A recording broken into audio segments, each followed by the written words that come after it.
कभी पूर्व प्रधानमंत्री अटल बिहारी वाजपेयी लेटर लिखते थे। WFI अध्यक्ष ब्रजभूषण शरण की कहानी हम आपको बताएं, उससे पहले ये जान लीजिए कि आखिर ब्रजभूषण शरण सिंह बीते कुछ महीनों से चर्चा में क्यों हैं। दरअसल दिल्ली में जंतर मंतर पर भारतीय कुश्ती के कई दिग्गज पहलवान बुधवार से विरोध प्रदर्शन कर रहे हैं। इन खिलाड़ियों का आरोप है कि कुश्ती संघ उनका शोषण कर रहा है। WFI अध्यक्ष पर आरोप है कि उन्होंने कई लड़कियों का यौन उत्पीड़न किया। 3 महीने वेट करने के बाद भी सुनवाई नहीं हुई, इसीलिए हमें ये मजबूरन करना पड़ रहा है। आप क्या कहना चाहेंगे स्टेटमेंट पे, इस कमेंट पे? देखिए, पहले तो हम संविधान, अपने हिंदुस्तान के संविधान में रहते हैं, हम स्वतंत्र भारत के नागरिक हैं और हम कहीं भी जा सकते हैं, आ सकते हैं। लेकिन अगर सड़क पे बैठे हैं तो हमारी कुछ मजबूरियां ही रही होंगी। किसी ने हमारी नहीं सुनी, चाहे स्पोर्ट्स मिनिस्ट्री है, चाहे IOA है। किसी ने जब नहीं सुना तब हम देश की जनता के सामने आया कि देखो हमारे को कोई नहीं सुन रहा है, हम इतने मेडल्स लेके आ रहे हैं। 11 साल से WFI की कुर्सी पर काबिज ब्रजभूषण शरण सिंह पर आरोप बेहद गंभीर है। ब्रजभूषण सिंह की गिनती दबंग नेताओं में होती है। ब्रजभूषण सिंह उत्तर प्रदेश के गोंडा के रहने वाले हैं और कैसरगंज लोकसभा निर्वाचन क्षेत्र से भारतीय जनता पार्टी के सांसद हैं। छात्र जीवन से ही राजनीतिक तौर पर बेहद सक्रिय रहे ब्रजभूषण शरण सिंह का युवा जीवन अयोध्या के अखाड़ों में गुजरा। पहलवान के तौर पर वे खुद को शक्तिशाली कहते हैं। कॉलेज के दौर में ही वे छात्र संघ के अध्यक्ष चुने गए और यहां से शुरू हुआ उनका सक्रिय राजनीतिक जीवन। 1991 में पहली बार लोकसभा के लिए चुने जाने वाले ब्रजभूषण सिंह साल 1999, 2004, 2009, 2014 और 2019 में भी लोकसभा के लिए चुने गए। कुल मिलाकर वे 6 बार लोकसभा के लिए चुने गए। दरअसल वो दौर 90 के दशक का था।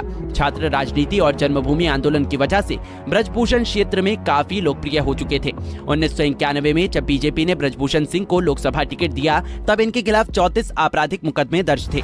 बीजेपी ने सिंह को गोंडा का रॉबिन हुड कहकर बचाव किया और वे बड़े अंतर से चुनाव जीते। लेकिन ब्रजभूषण शरण सिंह को लेकर सबसे बड़ा विवाद तब हुआ जब इन पर अंडरवर्ल्ड के साथ जुड़े होने के आरोप लगे। ब्रजभूषण के खिलाफ आतंकवादी गतिविधियों में शामिल होने की वजह से टाडा का मामला दर्ज हुआ था।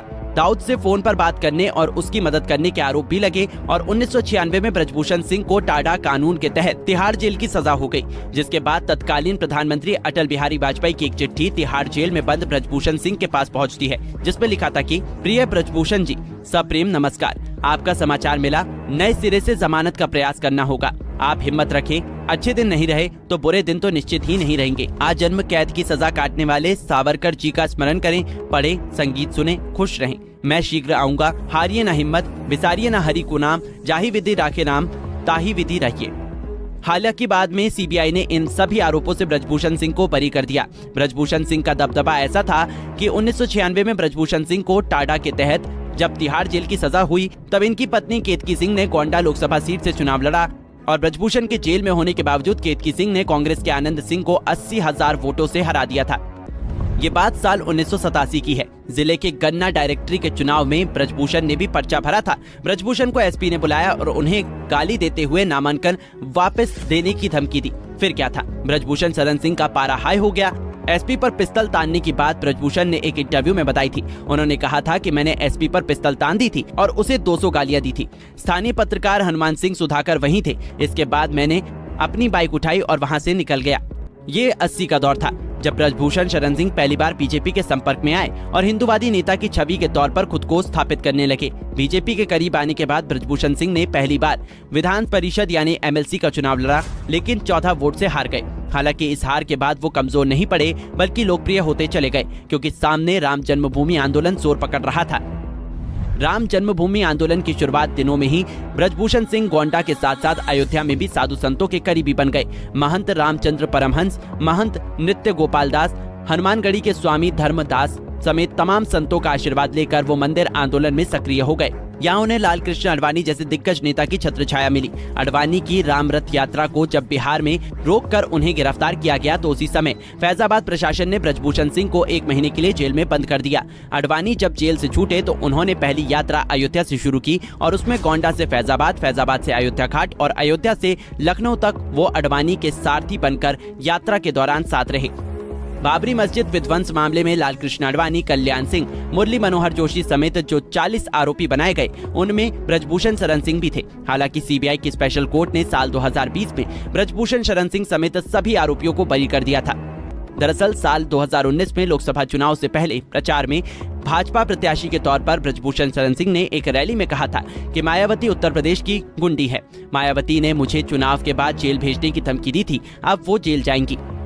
लेकिन उन्होंने जैसे अगर मुझको गुंडा कहा है तो मैं समझती हूँ कि प्रदेश की या देश की वो गुंडी है। और जो है जैसे गिरोह होता है, गिरोह का काम क्या है? पकड़ करना, पैसा वसूलना, तो वैसे वो अपने कैंडिडेटों से पैसा वसूलती है। दरअसल चुनाव अभियान के दौरान ही बसपा ऑफिस में तोड़फोड़ हुई थी, जिस पर बसपा प्रमुख मायावती ने गोंडा में आयोजित एक रैली में बीजेपी प्रत्याशी ब्रजभूषण शरण सिंह को गुंडा बताया था। इतना ही नहीं, एक ऐसी भी चर्चित घटना उस वक्त की है जब वो गोंडा का नाम बदलने के मुद्दे पर तत्कालीन मुख्यमंत्री मायावती से भिड़ गए थे। 2004 में मायावती ने गोंडा का नाम बदलकर लोकनायक जयप्रकाश नारायण नगर रखने की घोषणा कर दी थी, लेकिन ब्रजभूषण ने भारी जनसैलाब के बीच उनका विरोध किया था। बीजेपी सांसद ब्रजभूषण शरण सिंह विवादों में आए हों, इससे पहले भी कुश्ती के एक कार्यक्रम में वो अपना आपा खो बैठे थे और स्टेज पर ही उन्होंने एक युवा पहलवान को सबके सामने थप्पड़ जड़ दिया था। ये घटना दिसंबर 2021 की है, जब रांची के खेलगांव में शहीद गणपत राय इंडोर स्टेडियम में अंडर 15 राष्ट्रीय कुश्ती चैंपियनशिप प्रतियोगिता आयोजित की गई थी। नवंबर 2022 में बाराबंकी में भागवत समारोह में शामिल होने आए ब्रजभूषण शरण सिंह ने बाबा रामदेव के पतंजलि घी को नकली बताते हुए उन्हें नकली खाद्य पदार्थ बेचने वालों का सम्राट बताया। फरवरी 2022 में चुनाव प्रचार के दौरान ब्रजभूषण ने ओवैसी को अपना मित्र बताया और कहा कि वो पुराना क्षत्रिय है और भगवान राम का वंशज है। 2019 में श्रावस्ती की एक रैली में ब्रजभूषण शरण ने हिजाब को तालिबानियों की विचारधारा बताते हुए आतंकवादियों की विचारधारा बताया। दबंगई के लिए फेमस बीजेपी सांसद और WFI अध्यक्ष ब्रजभूषण शरण सिंह पास करीब 10 करोड़ रुपए की चल अचल संपत्ति है। वहीं उनकी पत्नी के पास करीब 6 करोड़ रुपए की संपत्ति है, जबकि उनके पास स्कॉर्पियो, फॉर्ड और फॉर्च्यूनर जैसी कई गाड़ी। साडा चैनल सब्सक्राइब करो ते नाल ही बेल आइकन वाला बटन दबाना ना भूलियो ताकि जो भी अपडेट पाइए थाडे तक सब तो पहला पहुंच सके। Thank you.